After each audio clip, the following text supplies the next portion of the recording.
अस्सलाम वालेकुम। Welcome to M रात। 22 जनवरी को पाकिस्तान ने एक न्यू सैटेलाइट लॉन्च की है अपनी, जिसका नाम है PRSC EO2। ये बेसिकली पाकिस्तान की सेकंड रिमोट सेंसिंग सैटेलाइट है जो 2025 के बाद पाकिस्तान ने लॉन्च की है। और 2024 के स्टार्ट से लेकर अब तक बात की जाए तो टोटल पाकिस्तान 6 सैटेलाइट्स लॉन्च कर चुका है, जिनमें हाइपरस्पेक्ट्रल सैटेलाइट भी है, देन कम्युनिकेशन के डोमेन में सैटेलाइट्स भी पाकिस्तान ने लॉन्च की हैं और इलेक्ट्रो ऑप्टिकल सैटेलाइट्स भी लॉन्च की गई हैं। और उन पर हम इससे पहले वीडियोस बना चुके हैं। आज के वीडियो में हम PRSC इलेक्ट्रो ऑप्टिकल 2 सैटेलाइट को डिस्कस करेंगे। खास तौर पर डिफेंस के डोमेन में, नेशनल सिक्योरिटी के डोमेन में ये किस तरह पाकिस्तान को असिस्ट करेंगी और कितनी क्लोज कोऑर्डिनेशन में ये काम करने वाली है पाकिस्तान नेवी के साथ, न्यूली एस्टेब्लिश्ड रॉकेट फोर्स के साथ और खास तौर पर पाकिस्तान एयरफोर्स के साथ। लेकिन सबसे पहले आपको इसकी बेसिक इंफॉर्मेशन देता चलूं कि पाकिस्तान ने 22 जनवरी 2026 को ये सैटेलाइट सक्सेसफुली लॉन्च की है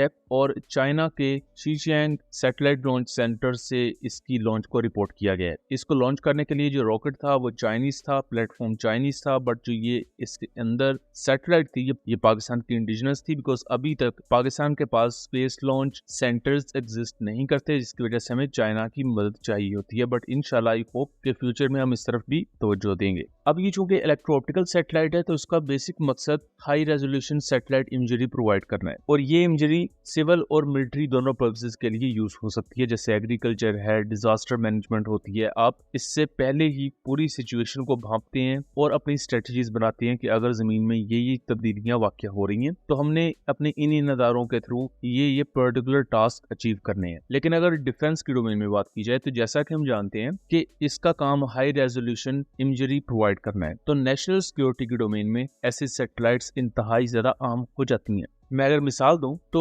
चाइना ने रिसेंटली अपने सैटेलाइट के थ्रू कुछ इमेजेस रिलीज की हैं, और ये इमेजेस हैं जॉर्डन की अल-साल्ती एयरबेस की, जहां पर अमेरिका के C-17 हैवी ट्रांसपोर्ट एयरक्राफ्ट और 17 F-15 फाइटर एयरक्राफ्ट इस वक्त डिप्लॉयड हैं। और ये वो डिप्लॉयमेंट है जो इससे पहले वहां मौजूद नहीं थी। ये इस तरफ इशारा कर रहा है कि अगर ईरान के साथ हालात बिगड़ते हैं तो ईरान पर स्ट्राइक करने के लिए इन एयरक्राफ्ट को इस्तेमाल किया जा सकता है, और इवन ट्रूप्स की मूवमेंट के लिए यहाँ C-17 जैसे हैवी ट्रांसपोर्ट एयरक्राफ्ट भी मौजूद है। तो चाइना की ये जो सैटेलाइट टेक्नोलॉजी में बढ़तरी है, या सैटेलाइट टेक्नोलॉजी में चाइना ने जिस तरह आगे तरक्की की है, उसकी वजह से चाइना सिर्फ अपने थ्रेट मैट्रिक्स को ही देख नहीं रहा होता, बल्कि इसके साथ साथ वो पूरे खित्ते में होने वाली अमेरिका की किसी भी किस्म की मिलिट्री मूवमेंट पर नजर रख रहा होता है। और चाइना ने ये जो सैटेलाइट इमेजरीज दुनिया के सामने रखी हैं वो इस चीज का सबूत है। सैटेलाइट वॉरफेयर भी अब आप समझ ले उतनी ही ज्यादा आम हो चुकी है जैसे एयर वॉरफेयर है, फिर आपकी लैंड बेस्ड फोर्सेज है, आपकी रॉकेट फोर्स है, फिर आपकी नेवी है। इसी तरह हमने ऑपरेशन सिंदूर में सैटेलाइट्स के थ्रू आने वाली इंटेलिजेंस, इसी तरह सैटेलाइट बेस्ड इंटेलिजेंस गैदरिंग, और आपने जो लॉन्ग रेंज वेपन सिस्टम्स है उनको सैटेलाइट कम्युनिकेशन के थ्रू गाइड करना, ये वो तमाम चीजें थी जहां हमें सैटेलाइट्स का रोल नजर आता है। लेकिन ऑपरेशन सिंदूर में सबसे बड़ा इशू ये था कि पाकिस्तान ज्यादा रिलाई कर रहा था चाइनीज बेस्ड सैटेलाइट्स पर, और इंडिया रिलाई कर रहा था लिमिटेड हद तक अपने सैटेलाइट्स पर, प्लस जो यूएस का GPS सिस्टम है यानी यूएस बेस्ड सैटेलाइट्स पर। तो दोनों कंट्रीज कहीं ना कहीं डिपेंडेंट हैं अपने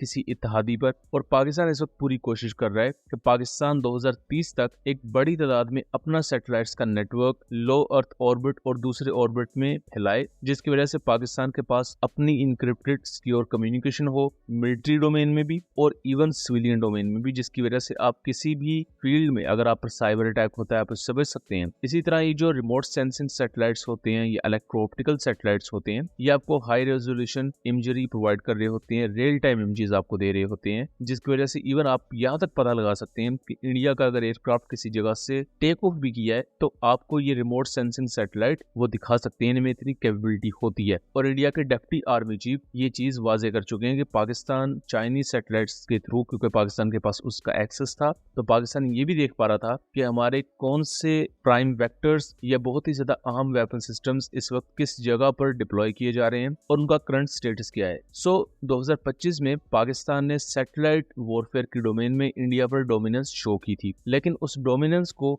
साबित करने में चाइना का एक बड़ा किरदार था और फ्यूचर में हमने इसमें इंडिपेंडेंस हासिल करनी है। सो ये जो PRSE इलेक्ट्रो ऑप्टिकल 2 सैटेलाइट है, ये उस डोमेन में बहुत ही बड़ा कदम है, बहुत बड़ी अचीवमेंट है पाकिस्तानी आर्म्ड फोर्सेस के लिए भी और ओवरऑल गवर्नमेंट ऑफ पाकिस्तान के लिए भी। अगर डिफेंस के डोमेन में देखा जाए तो लॉन्ग रेंज वेक्टर्स या मिसाइल्स वो तब तक नाकारा हैं या उनका फुल पोटेंशियल आप यूज नहीं कर सकते जब तक आपके पास सिक्योर सैटेलाइट कम्युनिकेशन जिनके थ्रू आपने उन मिसाइल्स को गाइड करना है लॉन्गर रेंज पर, एज वेल एज अब आज की मॉडर्न वॉरफेयर में प्रिसाइज टारगेटिंग के लिए प्रिसाइज टारगेट एक्विजिशन जरूरी है। सिंपल एज दैट कि अगर आपके पास टारगेट की क्लियर इमेजरी, उसके सही कोऑर्डिनेट्स या उसकी सही लोकेशन मौजूद नहीं है तो आप अपना टारगेट मिस कर जाएंगे, बेशक आप जितना मर्जी एडवांस वेपन यूज करें। बिकॉज जब आप एक मिसाइल फायर करते हैं या आपकी air force air to ground munition या air to ground guided bomb fire करती है तो उसमें मल्टीपल स्टेजेस होती हैं। सबसे पहले तो आपने एनिमी के एयर डिफेंस सिस्टम से बचना होता है, अपने एयरक्राफ्ट को बचाना होता है, देन आपने अपने मिसाइल को और अपने एयर टू ग्राउंड म्यूनिशन को बचाना होता है कि उनको एनिमी का एयर डिफेंस सिस्टम या देन एनिमी का इलेक्ट्रॉनिक वॉरफेयर सिस्टम नाकाराना बना दे या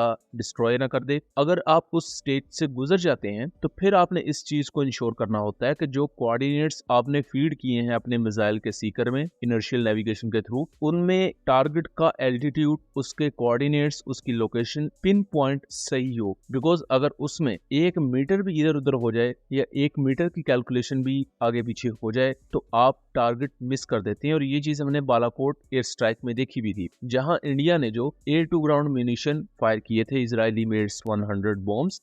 उसमें इंडिया ने जो कैलकुलेशंस फीड की थी उनमें कुछ डिफरेंस था एक्चुअल लोकेशन के मुताबिक, क्योंकि एक मदरसे को टारगेट करना चाह रहे थे। तो यही वजह थी कि इंडिया वहां पर अपने टारगेट्स को मिस कर गया था। तो ये बहुत अहम चीज है कि स्पेस की डोमेन में आपकी डोमिनेंस होनी चाहिए, आपके पास pin point accuracy based enemy के लोकेशंस, उनकी तमाम इंफॉर्मेशन आपके पास मौजूद हो ताकि आपकी एयरफोर्स, आपकी रॉकेट फोर्स, आपकी आर्टिलरी, आपकी नेवी, इनको अपना रोल फुल पोटेंशियल पर परफॉर्म करने में आसानी हो। और ये न्यू इलेक्ट्रो ऑप्टिकल सैटेलाइट जो पाकिस्तान ने 22 जनवरी को लॉन्च किया है, ये उस डोमेन में एक बहुत बड़ी अचीवमेंट है। सो दोस्तों, ये था एक एनालिसिस। उम्मीद करता हूँ चीजें क्लियर रही होंगी। वीडियो पसंद आई हो तो इसे ज्यादा से ज्यादा शेयर कीजिएगा ताकि इस तरह की मजीद इन्फॉर्मेटिव वीडियोस हम आपके लिए लेकर आ सकें। मिलेंगे अगली वीडियो में, तब तक के लिए अल्लाह हाफिज।